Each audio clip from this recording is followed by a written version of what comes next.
Guten Morgen. Hi, it is I, Jess, the host of No Way, Tell Me Everything. Thank you for listening to this episode today. I really hope you enjoy it. I just wanted to pop on with two quick things.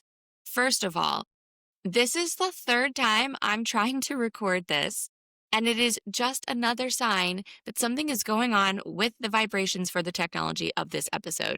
Mike and I faced some issues with the tech, with the audio. The video didn't save for some reason.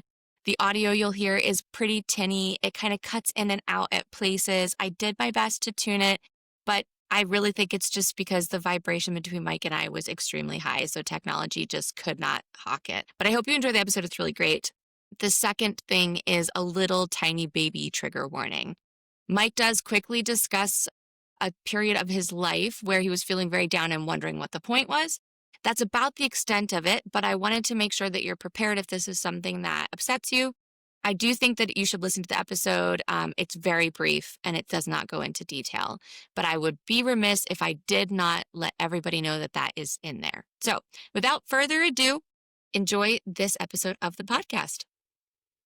Today I have Mike. I met Mike on TikTok, actually. I think I attended one of your lives randomly. It was on my feed. And we found out that we do very similar kinds of spiritual work and have similar beliefs with different ways of explaining them. And I've always found that really interesting when we talk about things. So I wanted to have you on the podcast to talk about the work that you do with angels specifically, because also this is a topic that I don't feel like is as widespread for a lot of people. Like obviously from an organized religion standpoint, angels are very well known, but how you work with angels and how other people in the spiritual world outside of organized religion work with angels is very different. So thanks for being on today. To start off, how about you just introduce who you are to the people listening? So my name's Mike. I am a angelic healer.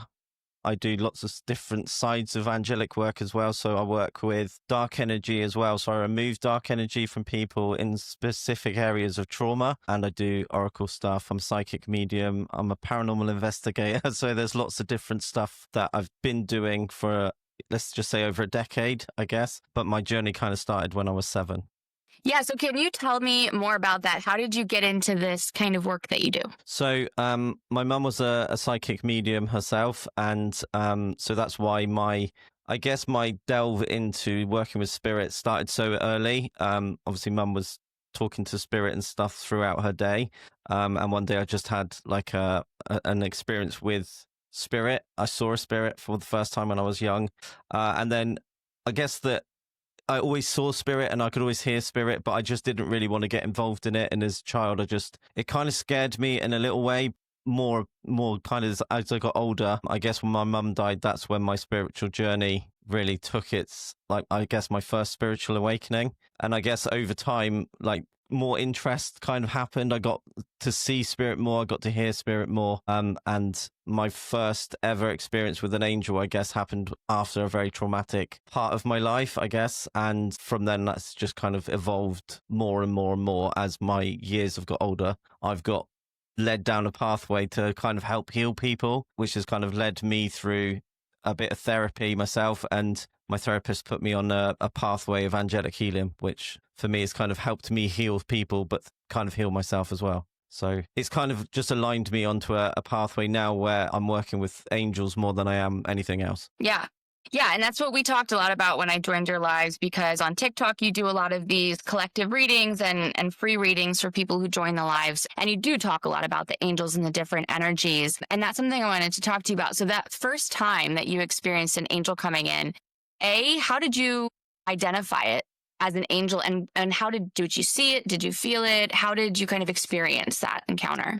So my first encounter came through me doing something or planning to do something that I wasn't really, I was at a point in my life where things had got so bad that I thought the best way out for me was to end it. And that was through not just losing my mum, but going through a lot of traumatic stages of my life through heartbreak and abuse and all that kind of stuff. And I just got to the point where I was just like, I don't want this anymore. Like, the only way out for me is to not be here. And I planned it all out. I had everything ready. I don't know why I decided I was going to do it the next morning, but I had everything ready, and I just closed my eyes and something woke me up. Now, being a very religious person at times, like, I always turned to God. You know, the Bible for me wasn't something that I really wanted to kind of trust in, I guess, but I always had a belief in God and Jesus and the highest version or highest vibration, I guess. And I woke up and there was just this like light at the end of my bed, which manifested into a woman stood there. But the rest of the room was dark, but there's just one point at the bottom of my bed was very like golden bright light. And, you know, like, I think what happened is my brain just made it into a person there, if that makes sense. But the energy was there, what I felt was there. And she just literally said to me, you know, this time for you isn't now. Like, you've got so much to do. You're going to help so many people all over the world. And until that's completed, then you're not going anywhere. So I was like, what, you know, like, and the thing was, like, in my head, I was trying to be logical and I was trying to be rational, but then my emotions kicked in and I felt my energy come out of my body. And then I could feel this, like, just unconditional love. I could feel, you know, I could feel warmth and I could feel like feathers around me. And for me, that was like, I was trying to be rational and trying to be logical about the situation and what was going on. And within a split second, I was waking back up and it's daytime.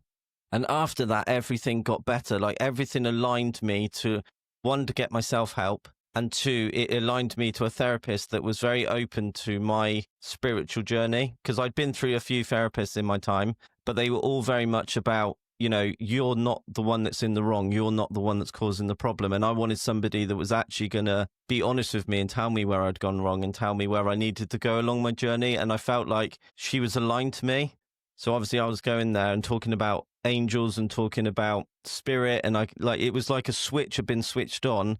And I was very open to feeling energy and I was very open to feeling angels around me. So that was, I guess, my first angelic experience, but it wasn't my alignment to my angels, if that makes sense. So that angel that I met, Amelska, was very much about aligning me to my journey and my healing journey. And I believe that after that is when I had my first spiritual angelic energy, rather than, I felt like she was my guardian angel, but what came after that was more about aligning me to my angels that I now work with, if that makes sense. Totally. I mean, I think that's one thing that we really agree on, that we've talked about before, is there's not one spiritual awakening. I think a lot of times the way people talk about it is it's like you have a spiritual awakening and then you're awake and it's done. And that's, at least in my experience, not how it really is. You can go through a series of them and they all kind of are these redirections in different ways, and some are bigger than others.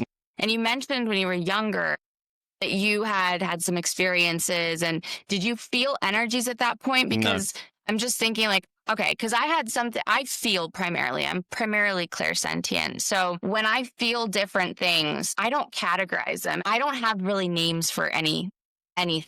I just categorize them by how they feel. So what I assume maybe you're talking about is an angel, this super intense vibrational energy that you can feel, where it feels very light but very big.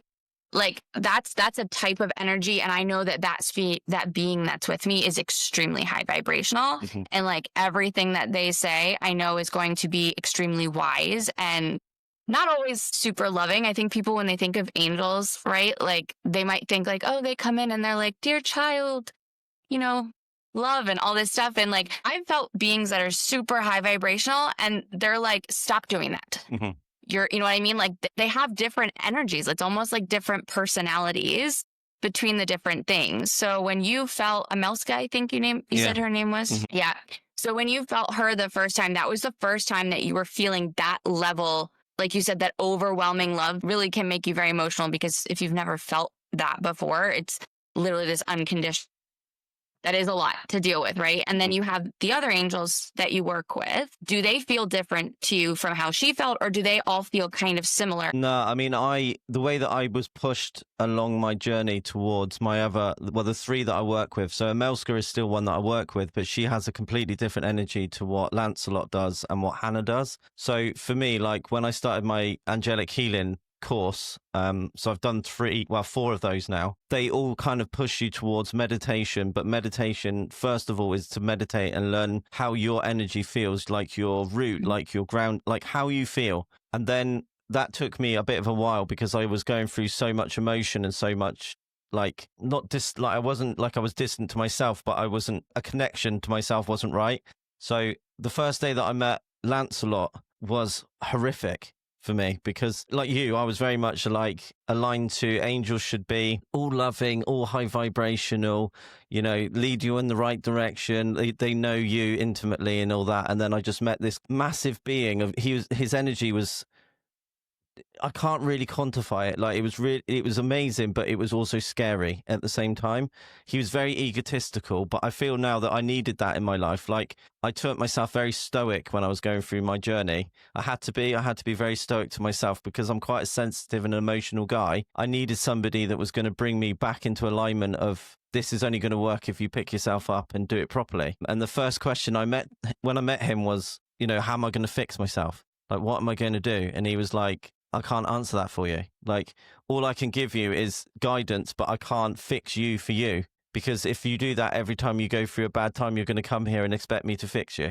And the only person that can fix you is you. I have been cut off, for lack of a better term, from my guides every once in a while. Mm-hmm. And it doesn't happen so much anymore. It happened a lot in my first spiritual awakening journeys when I really was working on doing a lot of this healing of past traumas, because I just got too reliant on them. Mm-hmm.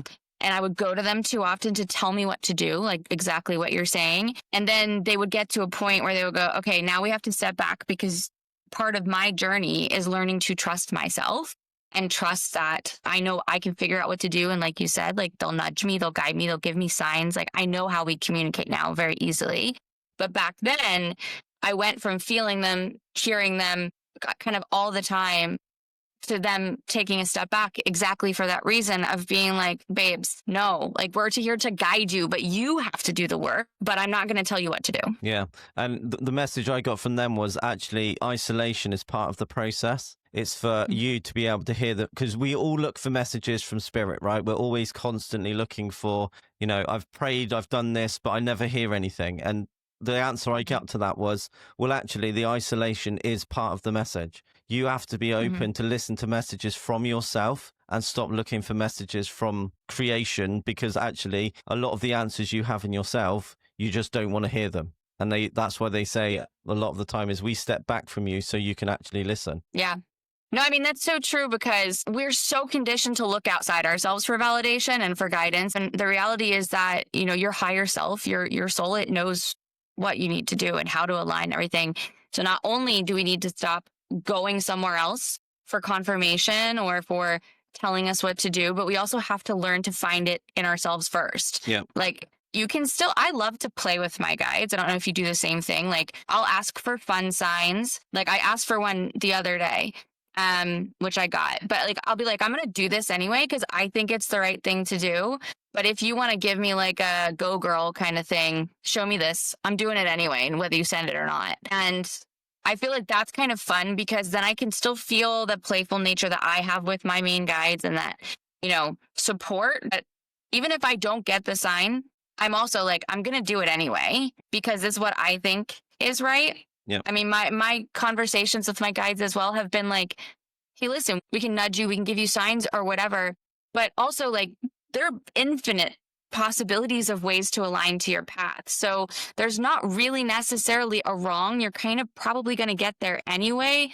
It's just how you're going to get there. So if we tell you one way, that's just a guidance. You can choose a different way to get there. It might be roundabout, but you get there. Or our version might be a version that you didn't necessarily want to go in. I don't know if you have that same experience. Yeah, I think a lot of it is down to, I mean, my angels face palm a lot. So like I'll sit there and go, right, I want to go this way. And they just roll their eyes at me and they're like, okay, like get on with it. But this bitch, okay. Yeah, exactly. Yeah. So for me, like a lot of it is I'm very strong-willed and they know that. And I think that's why I've got three main angels. One is very like stoic, very strong. He's like my warrior angel, but Amelska is very much like maternal, kind of soft. And then Hannah's just Hannah. She's just one of my ones that has been there.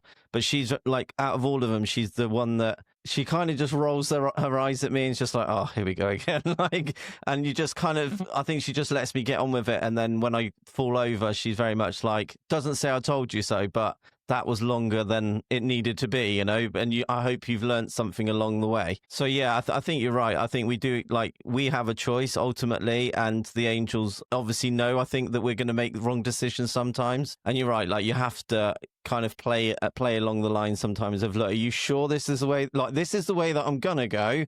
Is it the right thing for me, and is it ultimately going to give me something out of it? If not, like, let me know. But then sometimes, I don't know if you do this too, you go, give me a sign, and then when they give you the sign, you ignore it anyway. So that's literally just what happened. Like, I asked them for a sign. I was like, I'm going to do this. I think this is the right thing to do. It feels really good for me. But if you want to give me like extra support, show me the sign. And then literally I saw it yesterday and I'm like, I think it needs to be even signier. Yeah, and now they're playing with me. They asked for a sign. I will be honest. They did give me, I could feel that was the sign, but I asked for it to be even signier. And now they're giving me so many adjacent things of that sign. Like, they're giving me the sign I asked for, but in the wrong color, because I asked for a really specific color. It's everywhere, but it's just slightly off of what I asked for. And I just know that that's them, and it makes me smile and it makes me laugh, because I'm like, yeah, I know I'm being a bitch. Like, you gave me the sign and I want to even more, and now you're playing with me, and I think it's fun. But I also think, like, I have 3 kind of daily guides that are like my main guides, but they're almost like a package deal. Like, I don't know how to describe their energy. I know it's a masculine energy, but it's almost like the Three Stooges. Like, I'm not even kidding. Like, they're mostly there for my like emotional support. Like, they do funny things, they make me laugh.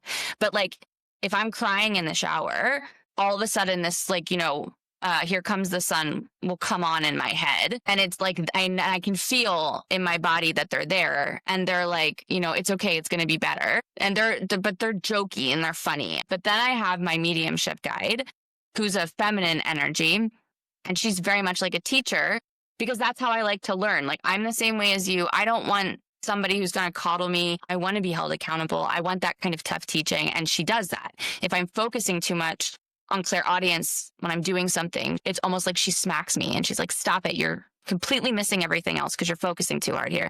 To your point, like, you're talking about all your angels. I don't really know what they are. It doesn't really bother me. I don't know their names. I've never asked. I just kind of feel them as energy. There's been times where I've asked to see them and then they've appeared and I was like, do you actually look like that? And they were like, no, but this is like recognizable to you. This is kind of and I've seen when I've done readings for people where they've asked about their guides, like, and their guides have come in, I've described them, but I've also been like, I'm very certain that this is not exactly who this guy is, but he's conveying to me the role he plays for you. And in order to get it across to you, he's showing me himself like this because it's how you associate that kind of person with that kind of energy, Yeah, and that aligns exactly to what my gift is. So I'm a clairaudient, so I hear a lot more. So for me, like, when a man stands in front of me, I'm like, what is going on? Whereas actually I see balls of energy, and those balls of energy like kind of morph into different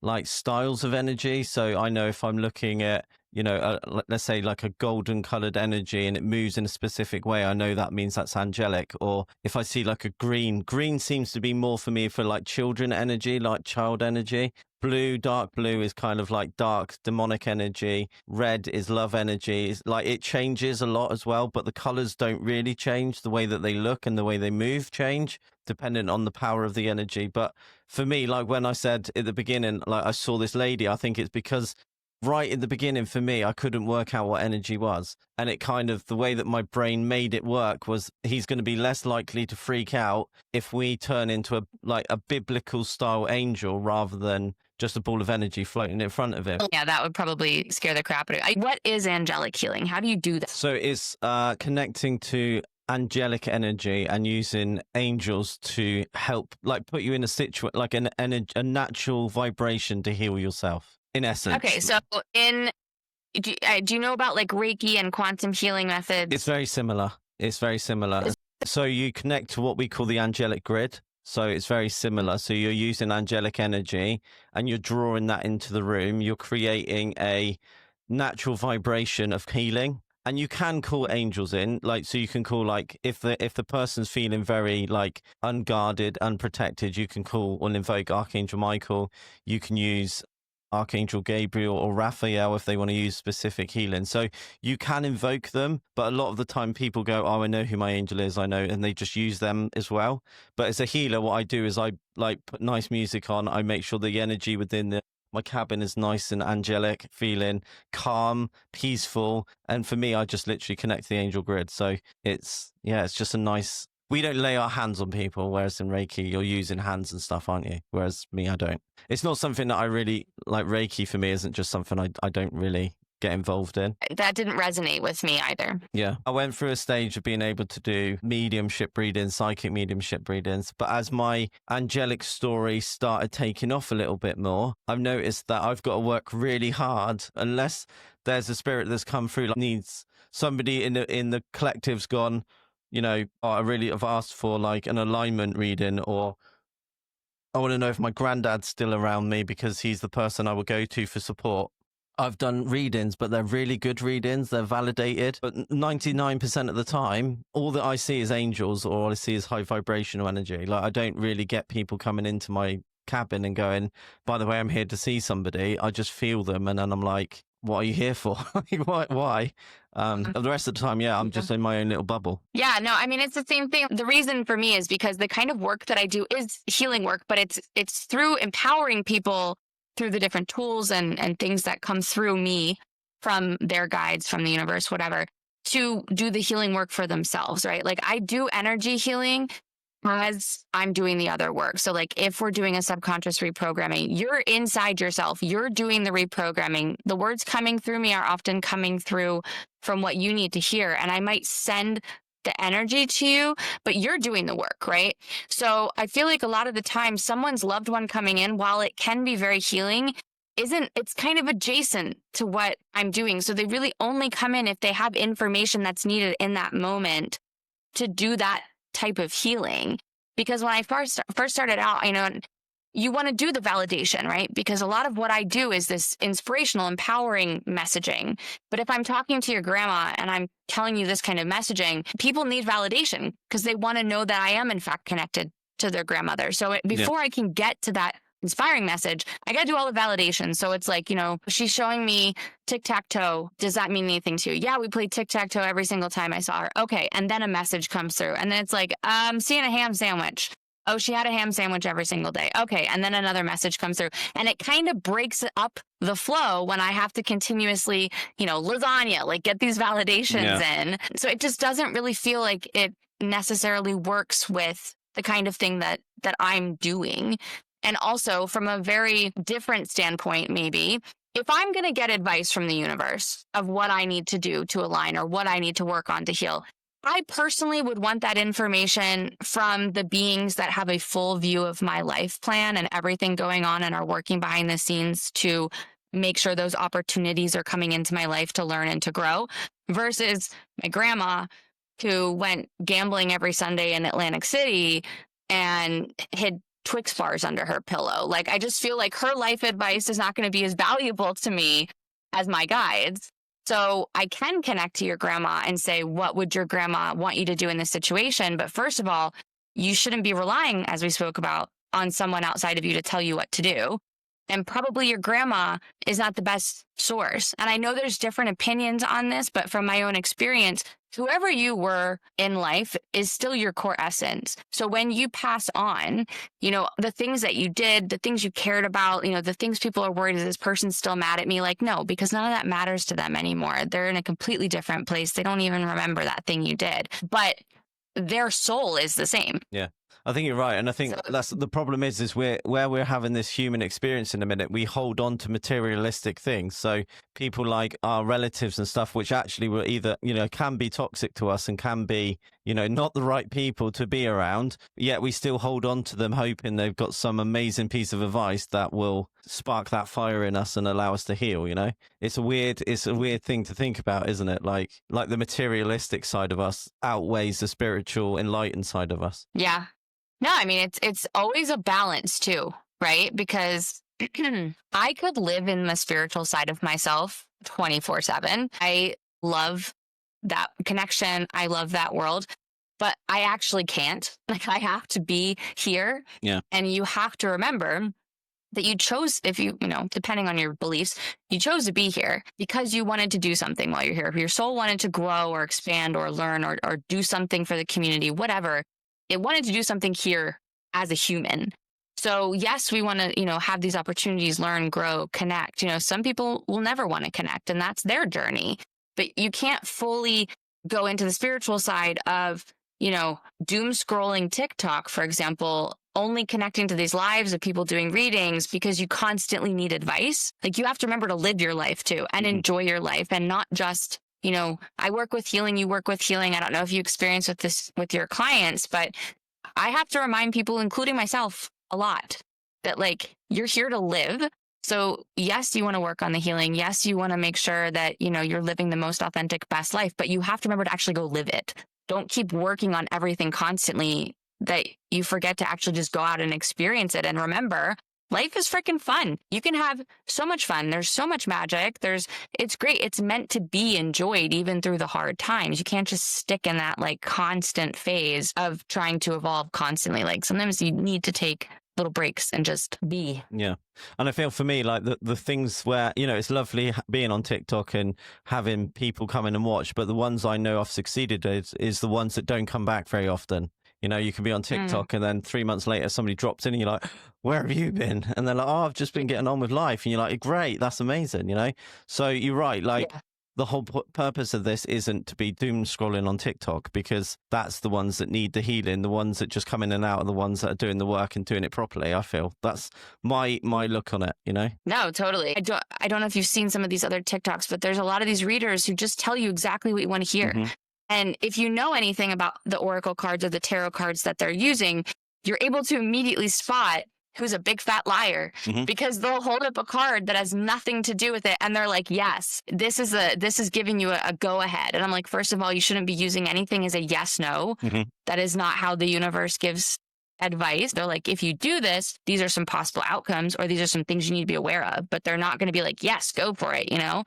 There might be a green, like, yeah, this is a good opportunity for you, but that doesn't necessarily mean that it's going to be a success. There might be a lesson in there that they want you to learn, you know? But you get these people who are like, 10 of swords, this is so many swords. They're telling you that this is a great opportunity. And I'm like, oh my God. And then people are like, thank you. And, you know, and they're charging for it. And I just feel like people need to use that discernment of, don't just, I mean, I tell people, don't even listen to what I say and go, okay, great. Yeah. Like, do you feel that? Do you feel it resonate with you? If you don't, throw it away. Yeah. Like, well, that's why I say at the beginning of mine is, like, if it vibrates and it resonates, keep it. If it doesn't, let it go for somebody else. And I think that's why, you know, for me, numbers on my TikTok don't matter to me, because I am not somebody that's, well, you've probably heard it on my lives, actually. I'm not a person that sits there and sugarcoats it. Like, my stance on doing readings and stuff for people is, look, I'm going to tell you the truth. And if you don't like that, then you need to go somewhere else, because I'm very authentic in my standing, and I will tell you exactly what I'm being told. But actually, that is probably what you want to hear, need to hear, because, you know, the universe is here to teach us a lesson. Like, exactly like you said, we're here to learn a lesson. And you don't always get what you want in life because you have to work for it. You go through a series of feeling like you have been a victim of life and all these things have happened to you. But the difference is the people who actually start living really great lives and happy, fulfilling lives, even through the things that happen, is they don't sit in that victim state. You can go to so many different healers and they can work on you. But if you're not doing your part, it's not going to your energy's not going to take it, or you know what I mean? Yeah, it's true, isn't it? And it is down to mindset. You know, you're right. Like, we do have a victim mindset, especially when we've gone through a lot. And it's the minute you have that mindset change, everything like becomes brighter, doesn't it? Like, everything changes, and it just feels like everything comes together so quickly. And you're like, why have I suffered this for so long? And then you realize it's actually you. Like, you've made yourself. You've allowed it to happen. And it's like they're kind of consciously wanting help, but there's something in their subconscious that doesn't want it. And a lot of times I feel like it has to be something around, they're really scared of what is going to come to light or what's going to come through that they're going to have to deal with. And they just want to be able to, like, not deal with it, you know? Yeah. Which is a shame, really, isn't it? Because they're stopping themselves evolving and changing. by being really restrictive and, not acceptable. No, sorry, not accepting of change. And that's half of the problem, Yeah. isn't it? Yeah. I mean, change is scary for a lot of us, right? Especially for like, if you work a lot with people who have had, complex PTSD or other traumatic things, especially from childhood, like we've built these systems to stay safe, to survive, so, and they all require immense amounts of control, which just letting go of some of those systems, you will feel immediate change in your nervous system and how you feel and how much freer you feel. But the idea of doing that is terrifying, right? Yeah. Especially if you've had them since childhood. Like it's an ego death in a way. Like you have to completely release these things. So I get that change is really scary, but I think the people who have the true spiritual awakenings and these true mindset shifts understand that like there's going to be a hard period, of course. But the most valuable lesson that I learned from going through my kind of rock bottom, healing stage is like, I feel like I can do anything now. I feel like I can handle anything. I can do anything. There's like nothing that can take me out, because if I got through that, I can get through anything, Yeah. And I think that's why I'm so good working with demons, and trauma demons in specific areas, because what I've been through in my life, I just smile at them. And I've got one at the moment that I'm really, really working with at the moment. And it's probably been my hardest demonic thing that I've had to work with. But I just smile at him. And you can see it, like his energy is very erratic, and he's not liking the fact that I can just stand there and look at him. And he's just, I've woken up with like a footprint across my chest. Like the other day, I got out of the shower, I had 3 scratch marks down my chest. Just loads of shit happening. Like you can see it, he's only doing it now when I'm asleep, because that is the only way he can get to me. It's really interesting that you brought this up, because I can feel that our energy is attuned. And I was literally just thinking how I wanted to ask you about the whole demon side of it, because we talked about the angel side, but you also work with demonic energy, right? So tell me more about that. For me, it's the balance, isn't it? And that's why I don't open up spiritually as much as I used to, because I recognize that when you open up spiritually, you don't always just bring good stuff in. You bring the bad stuff in with you too. So that's why I'm really cautious about it, because of all this dark energy that I've removed. And I'm not talking like exorcist kind of shit. I'm not talking about that. So before anybody starts hitting me up going, you're not an exorcist, that's not something that I even try and put out there. It's about defragmentation of shadow and being able to dismantle parts of people's ego and darkness. So the way that I work on it is that we have a lot of people out there that have trauma and internalize it as an energy state. So rather than being able to externalize it and deal with it that way, they internalize it, because it's easier to not deal with it than it is to, acknowledge the emotions that we're going through. So grief, abuse, narcissism, all that kind of stuff. And it's easier for us just to internalize it and think that nothing's going to come of it. Some people are able to do that, other people aren't. And within a few years, months, whatever, we start externalizing that pain. It can be internal first through medical conditions, but a lot of it comes from, we externalize it into the form of demonic energy. So it starts with most people with what I call a watcher demon. So it will be things like shadows, scratching, tapping, all that kind of stuff, feeling like you're being watched, because in essence you are. This thing is looking at you. It knows you internally, but externally it doesn't know the triggers that will give it fear, give it that energy to continue. So things like, it will find out your weaknesses, it will push you mentally. So things like if your ex-girlfriend or boyfriend triggers you into a fight or flight response or a fear response, it will keep doing it until it's got you to a point where you're not able to cope or you're not sleeping. It's like that mind control. So things like you're not eating, you're not going outside, you're not sleeping, all those things that wear you down. And yeah, obviously, like it can turn nasty, like really, really nasty. My favorite, and I do say this with love, but my favorite part of this is working with kids. Like it's something you actually brought up earlier about imaginary friends. My last one that I worked with, her dad was in the army, and every time her dad was deployed, stuff in the house would start going off. So things like her mum was putting her toys away in a little like toy basket. She went upstairs, came back downstairs, and all the toys had been emptied back onto the floor. her daughter was up at the top of the stairs, and as she came down the stairs, she heard a second set of steps come down the stairs behind her, and she went, "Who's that with you?" And she was just like, "Oh, it's just my friend." So her mum kind of just ignored it for a bit, and then obviously watched me on a TikTok and reached out, and she's like, I need you to come around the house, like stuff's going on in the house." And I was like, well, the way that I do it is I do it in 3 stages. I'm not just like this type of person who'll come around straight away. I need to do an energy connect. So I need to phone you. I need to speak to your daughter, blah, blah, blah. So I was like, this is weird. I'm not like picking anything up, like not like in a negative state, but I am picking up something in a loving state, almost like a protection energy. So I was like, I'll come around anyway and I'll do a cleanse. I was like, but I need you to be out the house for 20 minutes, both of you, because that's how I'm going to learn whether this is something that's connected to your daughter or if it's just something connected to the environment. So I sat there, I was on the top step, and I always do it. I go onto the top step and I call my angels in, and I'm like, right, if there's anybody here that's got a message, then let me know. Before I'd even finished the conversation of that, I hear some music in the daughter's bedroom. So she's got this little money box, so you put money in it and it plays a song. It starts going off. So you hear me walk in there and go, like, what the hell?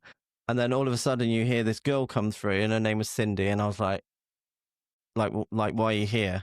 And she said the girl's name. And then all of a sudden she came back in, and I was like, who's Cindy? And her mum went, yeah, who's Cindy? And the girl went, oh, that's my friend. She comes when daddy's not here. And then I put 2 and 2 together and realized, look, this isn't what you think. Like, naturally we think imaginary friends, demonic energy is all to do with like dark, shifty shit. It's not. Sometimes children create things to kind of help them in a place of fear or a place of abandonment. And that's what that girl had done. She had created this energy that was actually giving her comfort and giving her the ability to create a safe environment when she was dealing with her dad's abandonment, or the way that she perceived it was abandonment. And she had just created this person to help her through it. And it was actually really like, for me, that was really lovely, because I was able to help her mum understand the reasons why this was going on, rather than her mind straight away, oh my God, it's like a demon possession, and, you know, her head's going to start spinning and all this kind of stuff.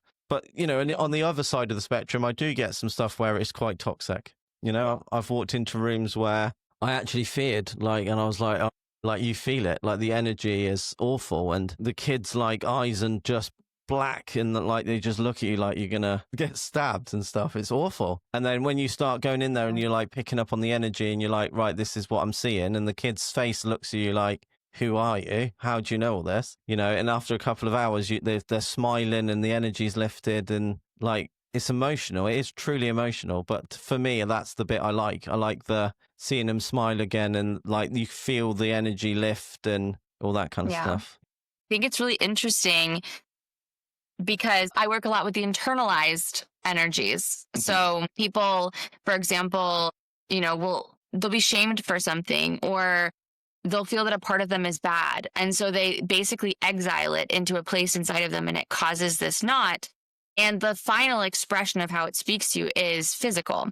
So a lot of times people will come to me for somatic work because they want me to help them with some sort of completely unexplainable physical expression, which is how I got into somatic work, because I had a completely unmedically explainable, did everything I could think of, you know, thing to get rid of it. And the only thing I got rid of it was the somatic healing. So I do a lot with that, and it's this internalized way of doing it. And a lot of times when we listen to it, we give it space to speak, we either are able to release it because it never belonged to us. Like a lot of times with shame and guilt feelings, those things never belonged to us. We took them on from other people, so you have to release them.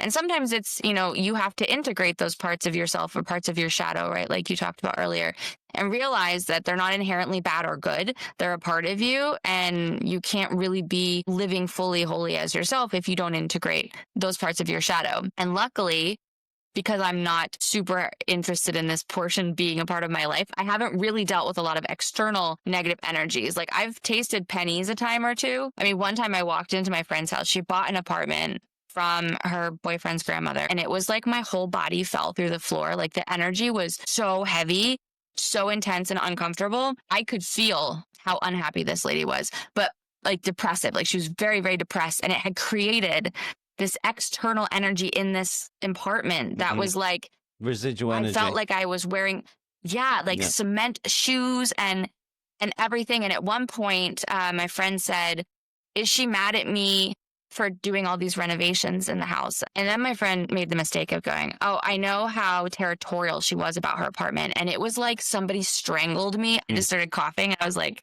she did not like that. That was horrible. Like I couldn't breathe. That's pretty much the extent of what I allowed to deal with and work with. So I don't have a lot of knowledge or experience about that. But I think it's really interesting what you're saying about how you create it. Because I think when I talk to people who come from Christian religious backgrounds, they have this idea of good and evil.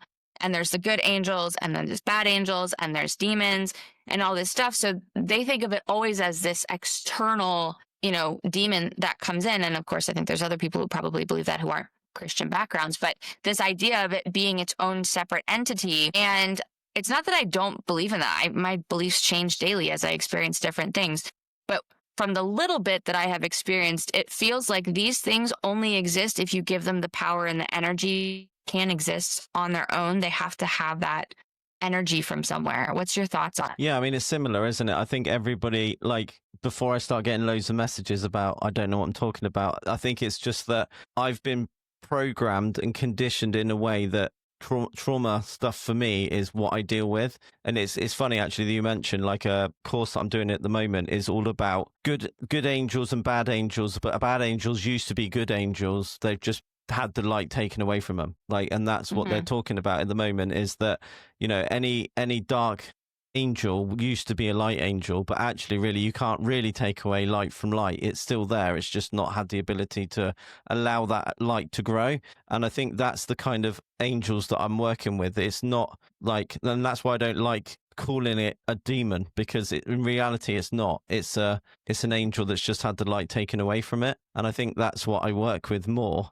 So when, like, I hear different demonic names, or I hear names that I don't really know about, that's why I have to go to somebody else, because I'm like, I'm not used to working with this angel, or I'm not used to working with this type of energy. Like, I don't know everything about anything, if that makes sense. So for me, I think that we just have to be, and it goes back to what you said right at the beginning, is about, I don't like to characterize anything, because I think that a lot of things that we know about are things that the human experience, we've had to, like, name everything, and we've had to, it falls into two areas, good or bad.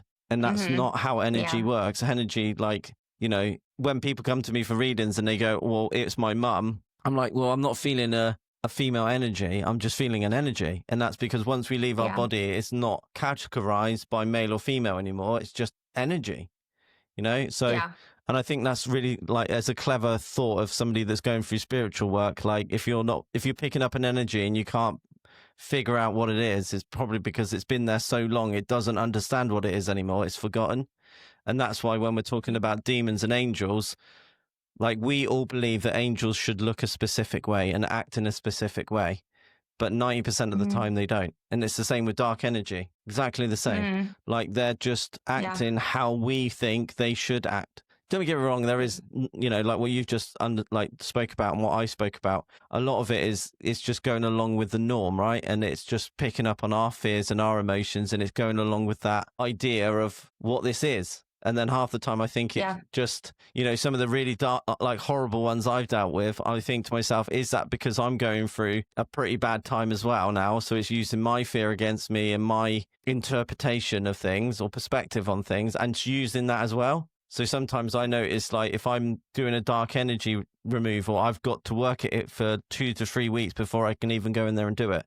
Because otherwise, life on its own, isn't it? Like, you've got work to do, you've got your own shit you're going through, that all plays a part. So sometimes, like, when we're going through this stuff, it's really important that we work on it too. We work on ourselves before we go into that situation, because otherwise you're not actually going to do anything apart from make it worse. I had one time where my higher self came through and I was channeling her, and she had really interesting things about this categorization thing, which is probably why I feel the way that I do about it. But just that humans love to categorize things because it makes us feel safer and more in control if we know where things sit. But everything is really a spectrum. And at the end of the day, it doesn't matter, because, like you said, energy is energy. It doesn't really matter.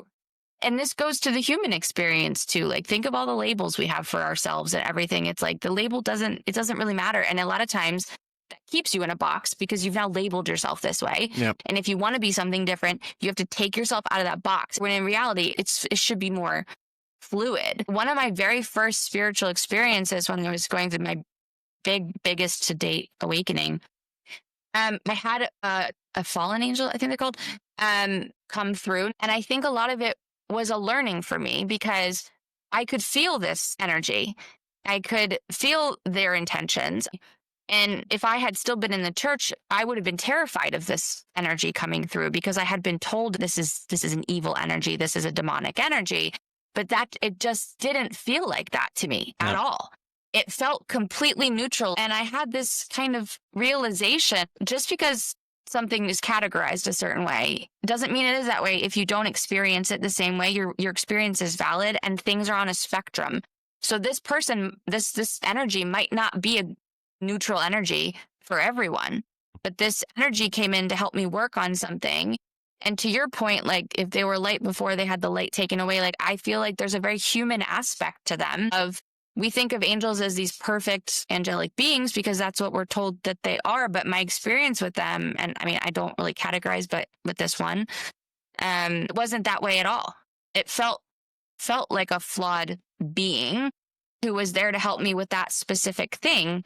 And I didn't feel scared of them at all. But yeah, it's true, isn't it? It just resonates with what I said, right? Like we all think that dark angels are evil, but they're not. They've just been relocated. Yeah, and I think that's also learning for you, like as a person, right? Like that's what I do with people, is help them also stop being so harsh and critical of themselves all the time. Like we are very hard on ourselves, right? But you are all shades of light and dark. We all exist on a spectrum, you know? Like if you think the people that you're getting healing from or you're getting coaching from are always in that mindset, that would be very silly of you. No. I mean, I think a lot of times, like the kind of work we do is because we're able to go along that spectrum and have this huge plethora of experiences because it helps us help others go through it because we've been there. But, I'm not always this positive, happy, fun person. I have really dark times and I feel things very deeply on the whole spectrum. I allow myself that. It's taken me a long time to do that, to get there from a numbness, but I allow myself to fully feel everything. And I can be critical of myself and others, and I can be a bitch. And those are all parts of myself that I embrace. There's a time and a place for all these different things. Like if someone is stomping on my neck, I am not going to be living in the love and light spectrum of it. If someone is hurting another person or pressing another person, it's not in me to love and light that away. Yep. That's not the version of me that you're going to be getting. You're going to be getting a different energy, which is, more around justice, fairness, whatever you want to call it. And I think you don't have to go on a spiritual journey and force yourself to live only in this love and light. That's fake. That's inauthentic as a person to not live in this kind of spectrum of emotions and feelings and being. There's a time and place. So it's maybe allegorical of like, if an angel can be both light and dark in different situations, you can give yourself the permission to also be the same way, right? Yeah, absolutely. And that's the thing, isn't it? I think, like, just to go back to what you just said there, like, I think being empathic and being able to really feel like what people have gone through, because we can identify specific parts of our journey that we've been through, that makes you a better healer because you're authentic in what you're talking about. Whereas like if you haven't been through that, you wouldn't be so good at what you can do. Yeah, totally. I mean, this is just, maybe personal, but like, I don't want to learn from somebody who I can't relate to. It's not like it needs to be apples for apples, right? But if you've been through a certain type of situation and you've pulled yourself out of it, that's who I want to learn from, right? I feel like that's who I can relate to. And that's why you end up doing this kind of work. And I don't know about you, like, there was a very large portion of my life where I was very jaded and bitter. And again, in that victim mindset of things that I had gone through and at myself for ways that I acted and how I showed up for myself, for others, and the world in general. And when I moved past that and I could realize how many life lessons I had gotten and I had gone through and how much strength I was able to find in myself, and then to pivot from that mindset and that way of being to where I am now and to how I show up and how I go through life, has really shown me that literally we are amazing creatures and we're capable of so much more than we ever possibly could think of. And the whole spiritual side of it helps you get more connected with yourself. And it's like that extra support system, like you said, like that first time you feel that unconditional love is just incredibly overwhelming. But to know that you have that backing you, I feel like there's, some people when I do readings, they're like, am I supported? And I'm like, yes, of course, everybody's supported. Everyone has a team. Everyone's supported. You might not be able to feel it because you're not connected to it yet, but if you work on it, you will. But yes, everyone is so loved and connected. It's not like, there's people who are like, oh, Mike is more supported than Jess. We're both supported. We're just supported in different ways by different teams for what we're trying to do Absolutely, here. yeah, absolutely. And a lot of it is because I'm really welcoming to my angels. Like I talk to them all the time and I'm like, you're welcome. Just come in, like, just hurry up. Like that's, if I could give any advice to anybody about like working with angels or spiritual teams or anything, is like, they are there waiting for you to welcome them in. Mm-hmm. Like they won't come in unless you say, I welcome you in. They won't come in otherwise. Yeah. And I think that's so funny because, that was one of my first things where I was like, yeah, I mean, they don't talk to me. I don't know. And then my mentor at the time was like, did you ever ask them? Like, did you tell them that you wanted their help? And I was like, no. She's like, well, try that first. Yeah. That's always like my first thing is like, did you ask for help? Did you say you want something? Did you invite them in? Because they will. They're there. They're always there. Yeah. And when you learn to feel them, you can feel that. Like sometimes I don't ask them for anything. I just want to feel them. Or I'll just say like, hey, I miss you. I just want to say hi. They're my best friends. Like I freaking love having this connection with them. But, they're waiting for you to do it. You run the show. Yeah. And it's funny, I said that to somebody I was talking to the other day about Hannah, because I have this ability now that I can send Hannah to people that need her. I don't just sit here and go, who am I going to choose? Like I get that feeling of, right, this person needs some support. So I will then say to Hannah, right, go to that person. And I usually say to the person, right, I've done something. Let me know what it is. Right. And 3 out of 4 times I've had, oh my God, I've just seen a kid in my doorway, or I've just seen somebody on the landing. And I'm like, yeah, so that's how I know she does it. And then the problem then comes is when I then go, right, I'm going to call her back to me. Like I have to do it without them knowing, because the times I've gone, I'm going to call her back to me, they've gone, oh my God, my world's turned upside down, or because they've put in their mind that she's the one controlling it. But in fact, all she's doing is just supporting them or keeping things at bay so that they've got time to reassess what's going on. So now I just don't tell them. I just do it and then see if they say anything. Did you just send Hannah and it just worked out and you didn't have to like... Yeah, I mean, the problem is with me, I feel like I've got these abilities, or I know I've got them, but I've never really had to use them. For me, like I just feel like I can do it and I'm just going to try it and see what happens. I feel like with the new abilities, whenever something new comes in, or it feels like I get an upgrade, maybe like my abilities get stronger, I always have like a downtime. Like it's, to use your computer reference, it's like, when they take the servers down for updates and then they put them back up, it's like that. Like I lose all abilities pretty much. Like I'll still have the connection, but I can't do any readings for a little bit. And then it comes back and it's like, whoa, yeah. this was upgraded. So it's almost like your downtime is like rewiring your neurons in your brain and like giving you but I find like sometimes you also lose the bits that you don't use anymore. So like for me, if I've learned something new, then something I'm not particularly using, so like spiritual mediumship, they'll go, you don't need that anymore. We're going to take that away from you and we're going to give you something better that's going to help you on the stage that you're on right now. Mm-hmm. Yeah, because I mean, also like we're human beings. We have limited energy, time and space within ourselves to handle everything. So it's not like you can keep adding to the toolbox. Like eventually you're going to have to remove some things so that you can have space in there for the things you actually need, And I feel that as well. Like I've been channeling a lot more than I ever have before, but it came very strongly when I started doing the coaching and when I started doing the podcasting, which is where a lot of the channel work will come through when I'm especially doing solo stuff. And that makes so much sense to me. I'm like, okay, there's no point in me having really strong channeling abilities when I'm sitting in my room by myself doing a, tarot card voice message to a client. Like it helps to be connected to get the message through, but they've already given me the message, right? But when I'm just spitballing on a video, or I'm talking to clients about something, it makes more sense that things are flowing much more easily through me than other situations. So I think that makes complete and utter sense. There was one question I wanted to ask you, actually, because I talked about this on a previous episode, and I am no angel expert. So I actually said I was going to ask you this. When it comes to angels, there are different like levels, right? Tiers, yeah. Yeah. So can you feel the difference between the different tiers? No. And it's funny So how do you know the difference? you don't.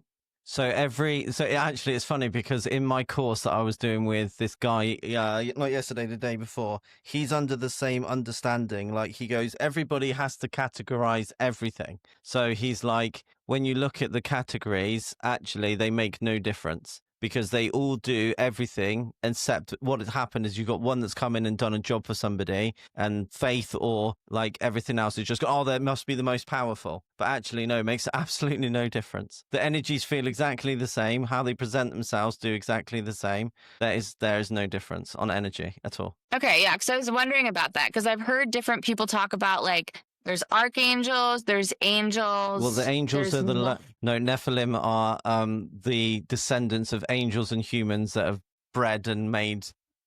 Yeah, so there's hang on, if you give me 2 seconds, I can tell you what they are because I saved it. I mean, this is again this human thing. Like we all have our own experiences, which are valid. We all have our ways of working with things, and I very much believe that the spiritual world works with you in the ways that make sense intuitively to you to do it, and that's why if you ask a bunch of different clairvoyants, if they see an apple, it could mean 10 different things to 10 different people because it's their symbol.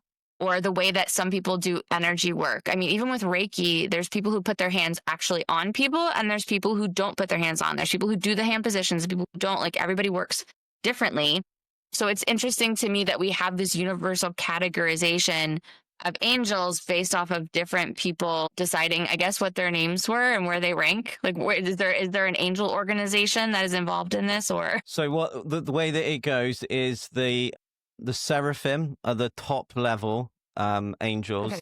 Then it goes the cherubim, then the thrones, dominions, virtues, principalities, powers, archangels, and then angels. So seraphim are the top ones, then cherubim. So they're kind of like what they call like second. Then thrones are the ones that sit on the throne, like sit below God. And then dominions, virtues, principalities, powers, archangels are obviously angel, like, and then angels are supposed to be the least powerful. Like, that's interesting. It's just rubbish. It's just they all do the same thing. I feel like old me would feel like I'm very sacrilegious to this, but I kind of have this joke with myself, and now my family's involved in it. I tend to get really good parking spaces, but I only get really good parking spaces when I ask my parking angel to help me find a parking space. And I swear to God, it's probably like one of those placebo effect things. But every time I'm like going somewhere and I'm like, right, parking angel, it's going to be a hard one to get a parking space. Can you help me get a parking space? And I'll get a freaking parking space. And I always kind of laugh about it because I wonder, like, do we have, if there's that many angels, and there's that many different layers, do we have like a different angel? Do like a grocery store cart that doesn't have the wonky wheel angel? Do we have, like what other kind of angels exist? What is that? Because, they're obviously categorizations. Like you're saying that they all do the same stuff, right? But I vaguely remember that they all like kind of rule or work in different areas. I just imagine, like, who did you piss off to be my parking angel? I think like anything, right? They all have different abilities, and I think they all have strengths and weaknesses. And I think that's what they're trying to talk about when they like try and categorize them. It's the same with demons, right? For what I've just spoken to you about there, they all have the same levels within demon, like the demonic. They all have different powers, they all have different abilities, and they all have different ways of working. And I think that's like a really logical way of looking at it, rather than sitting and going, oh my God, I've just spoken. Like the amount of people come up to me and go, oh, my guide is Archangel Michael. Okay, great. What do you want me to do with that? Like, go you? Like, great. It just means that you've got specific things in your journey right now that needs protection and needs guidance and needs a little bit more emphasis that your guardian angel couldn't deal with. It just means that subconsciously you've called somebody with a little bit more power to help you through your journey. Do you know what I mean? And that's the way that I see it. Like I don't. Yeah.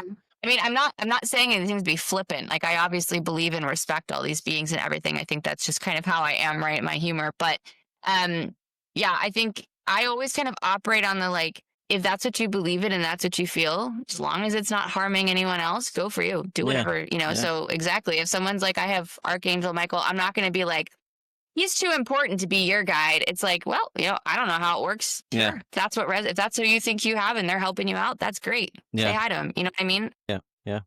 And it's true. Yeah, And so I think like, you know, for me, even in my journey, I mean, I've been doing this, let's say since 2007, I started doing this, and I'm still evolving, and I'm still changing, I'm still learning, and I'm still attending courses, and I want to write a book, and I want to do this. But, you know, it, for me, it's like, there has been times where I sit here and I go, I'm not good enough for this. Like, I'm just, that's why I changed my name on TikTok to Just Mike, because that's all I am. I'm not anybody that's any different than you or anybody else, you know. Like, what makes me feel like I'm good enough for an angel? Nothing. It's just that my pathway is to help people get through the stuff that we're going through. It's not like I'm, you know, favored by God. It's just, I've just been through a lot. Yeah. I mean, I think that humbleness thing is probably why I was drawn to talking to you on TikTok in the first place. We call them psychic abilities. I believe that they are a gift, but I don't think that they're a gift to certain people. I think everyone has the ability to tap into the universe in different ways based on, you know, like you said, your journey and what you're going to be led to do and what resonates with you. I think it's an ability, and having that humbleness also, like, you know, today I was having a really big gratefulness session with anyone who's helped me, of just like, I absolutely just appreciate everything you're doing, and I want to continue to serve you and be a help to other people in whatever way you see to work through me. And I think that humbleness and that ability also, like you said, to keep taking courses, keep learning, keep evolving, keep growing, keeps you from getting to this what's often seen narcissistic, egotistical side of spirituality, of I'm the chosen, I was gifted these abilities, I'm better than you, you know what I mean, an instrument of God or whatever. Like, there are definitely who take a different stance on it, who think that way. I personally feel like they don't resonate with me, and in times they also anger me because of the damage I feel they do to the people they're meant to be helping. Mm-hmm. But I think that's one thing that I have always really liked about you. I think your lives are great.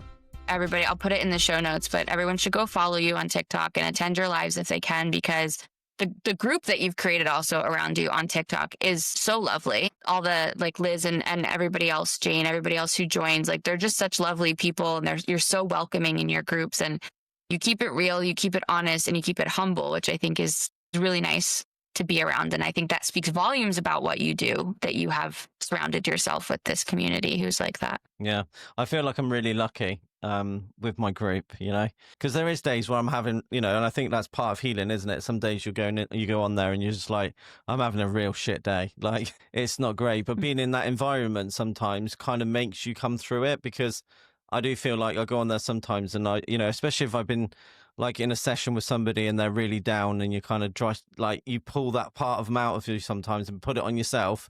And, you know, sometimes I've been really down and you just go on there and just like, you come out a different person sometimes. So I am really lucky with who I have on there. You should come on there more, you know. No, but you know, I'm an old lady who likes to go to bed at 9:30 my time. I go to bed so early and I sleep. You're younger than me. Sleeping. Am I? Yeah. So, well, I have an old soul. My old soul is very tired. She yeah, likes sleep. She likes sleep. I also have, you know, I have 2 cats and a dog who like to wake me up throughout the night. So I don't get uninterrupted sleep ever, also with kids and a soaring husband. So I have to get as much as I can in there. Also, when you have crazy vivid dreams, it's like taking what I assume an LSD trip is like every single night. So it's actually kind of fun. Right. To sleep. So, but I will try to get on there more. I do love and being around everybody. Such a nice time. Thank you so much for coming on today. As always, absolutely love talking to you. It's so much fun. Always welcome on. Make sure to go to Jess-Solstice. Solstice is spelled SOULSTICE.com. Follow Mike and myself on TikTok. I'm also on Instagram under the same name. Feel free to follow me. And as always, as I say, similar to Mike, take what resonates and leave the rest. Have a great day, Mike. Have a great day, everybody. Talk to you later.